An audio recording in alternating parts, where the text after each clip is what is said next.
Alright. Now that I've finished bringing you Deadpool Kills the Marvel Universe, I want to move on to the next step. So once again, Comics Explained, bringing us Deadpool Killustrated, part 1 of 2. Deadpool Killustrated is part 2 in and of itself in the Deadpool Killogy. Deadpool Kills the Marvel Universe, Deadpool Killustrated, and Deadpool Kills Deadpool. So, this is part 1 of 2 of Deadpool Killustrated. It's called Kill Everyone. And let's see what Rob has to tell us about the ways of the pool. Let's go.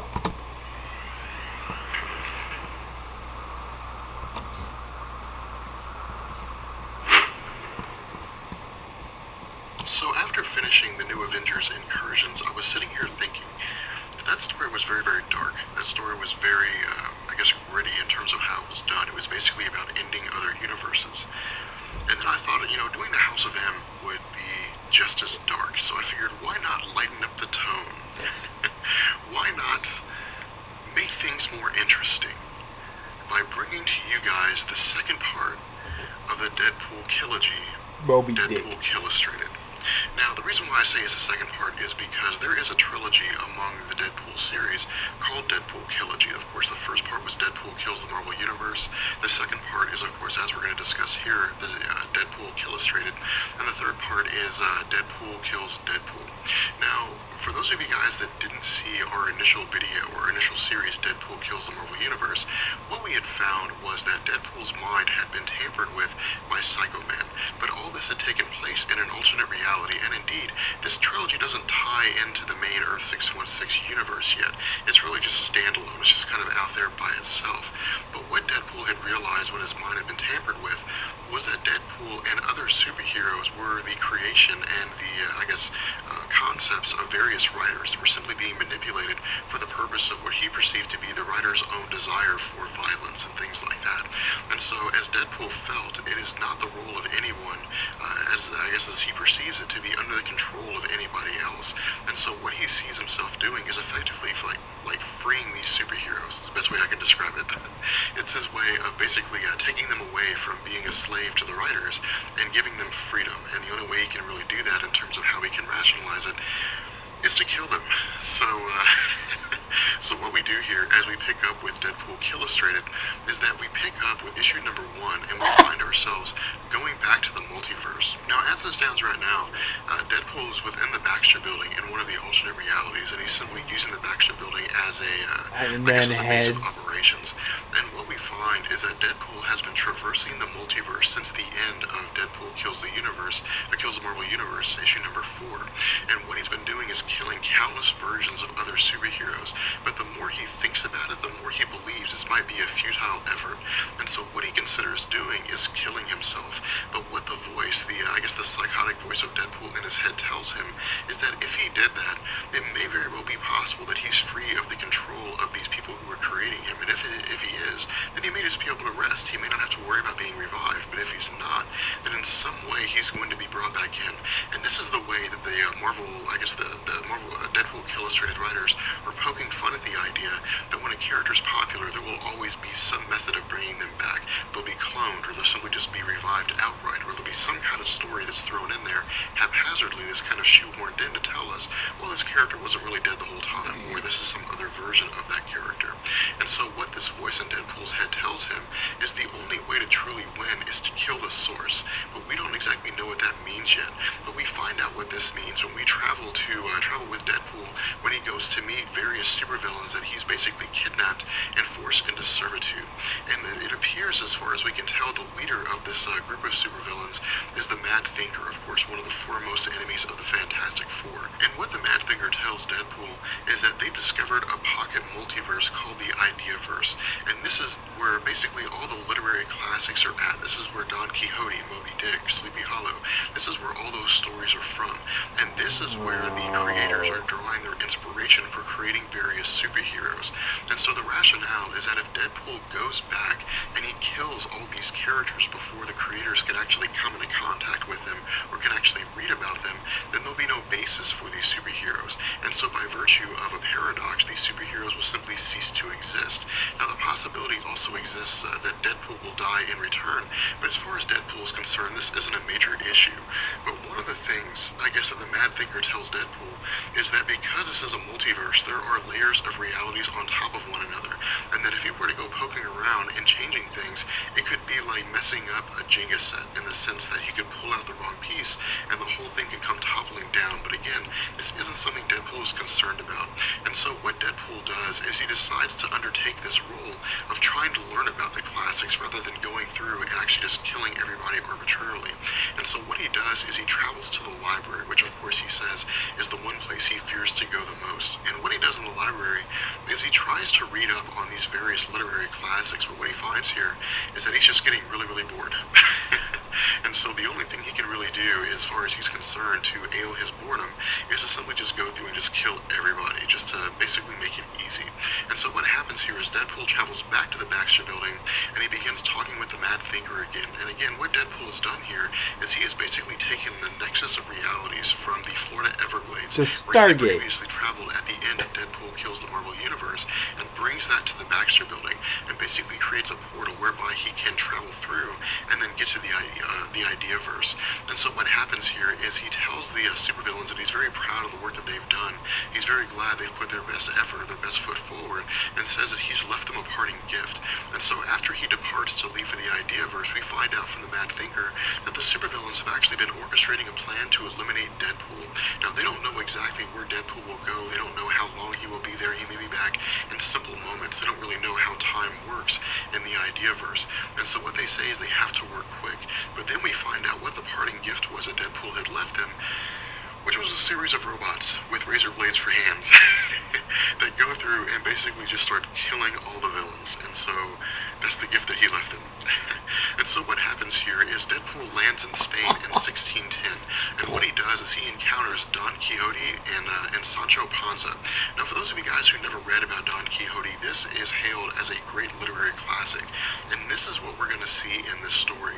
We're going to see Deadpool encountering all these great literary classics and then basically killing the characters. And this is what he does. When he encounters Don Quixote initially runs Deadpool through with a spear, but he doesn't understand why Deadpool doesn't die. And so what Deadpool tells Don Quixote is that he has something in his eye, and he uses his knife to get it out. But what he actually ends up doing is just gouging the eye out of Don Quixote. From here, he goes through and actually kills Don Quixote, and then when he comes across Sancho Panza, who has discovered the fact that Deadpool's killed Don Quixote, Deadpool simply just kills Sancho Panza without really worrying too much about who he is. And this is really kind of poking fun at the character of Sancho Panza, and the reason why is because when people think of Don Quixote, they know right off the bat who Don Quixote is. A guy who's disconnected with reality and can't really place himself in where he is at that particular point in time. But no one remembers the name of his sidekick.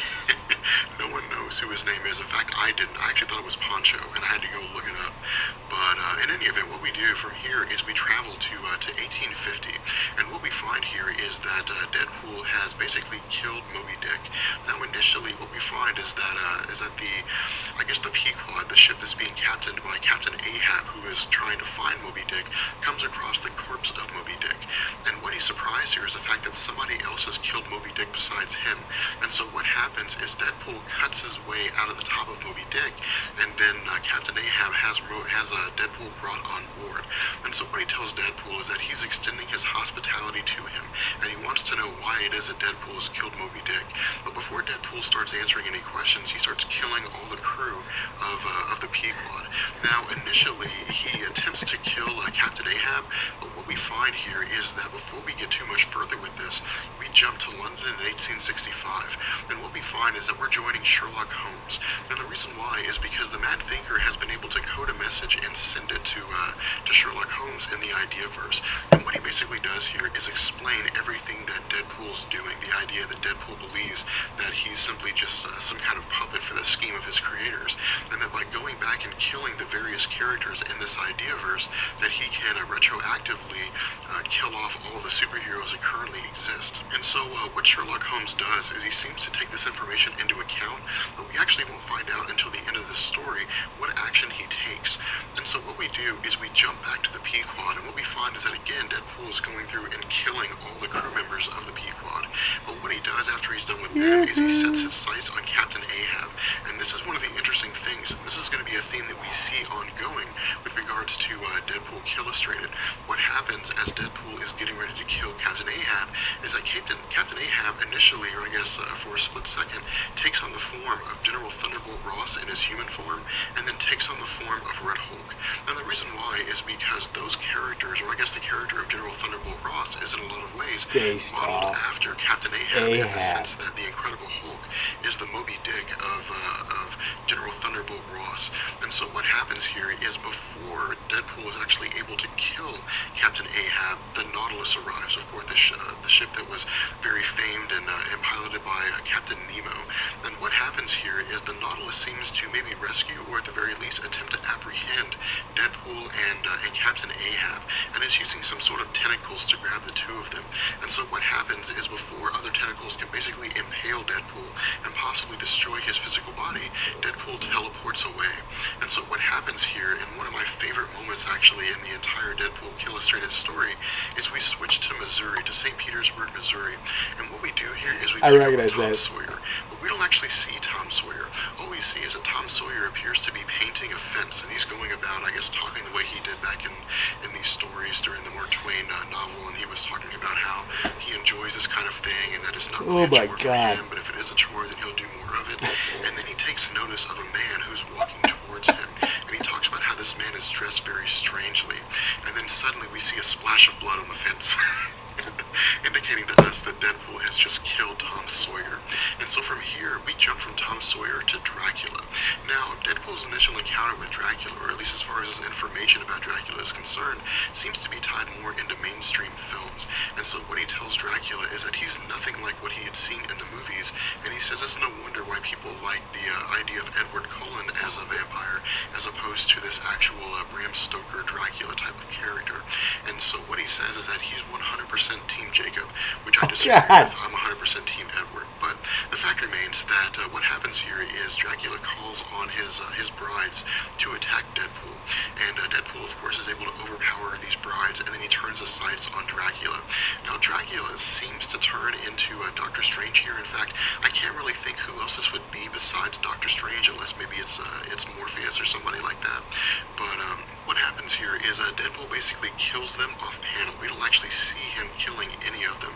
What we see is that as Deadpool is traveling, continuing along this path, talking to the psychotic voice in his head, that he's decapitated all of them. It seems to just throw their heads off the side of a cliff. And so what we do from here is we see that Deadpool appears to encounter Ghost Rider. And this is really interesting to us because we know that, at least as far as I'm concerned, as far as I'm aware anyway, there have been other versions of Ghost Rider, and so this may legitimately be an instance whereby he encounters Ghost Rider. But what happens here is that this Ghost Rider seems to be Johnny Blaze, and Johnny Blaze didn't exist at this particular point in time, which turns out to be in New York, in Sleepy Hollow. Of course, this in reality turns out to be the Headless Horseman, which of course again is the character that Ghost Rider is modeled after. And so what happens here is, what's revealed, I guess, is that the Headless Horseman is actually Brahm. And of course we knew that this was Brahm.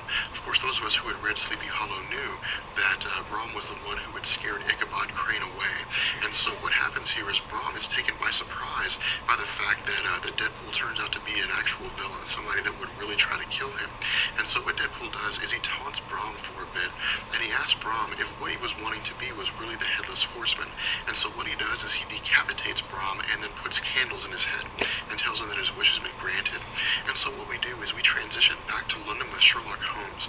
And what we find here is that Sherlock Holmes has called a group together, and this group, of course, consists of Mulan, consists of Beowulf and others, which are going to be a way for Sherlock Holmes to get this group together for the purpose of tracking down Deadpool Davy and Crockett ultimately and trying to Watson. defeat him. With that being said, we're going to go ahead and bring this video to an end. I hope you guys enjoyed it. If you did, let me know, and I will catch you guys later. Peace.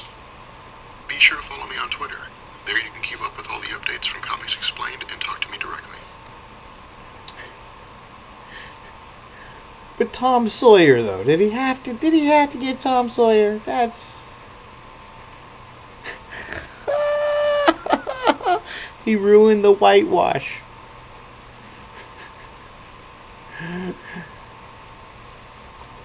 So I guess by taking out Moby Dick, he took out the Hulk, Ahab, Ross, Red Hulk, Dracula, Doctor Strange.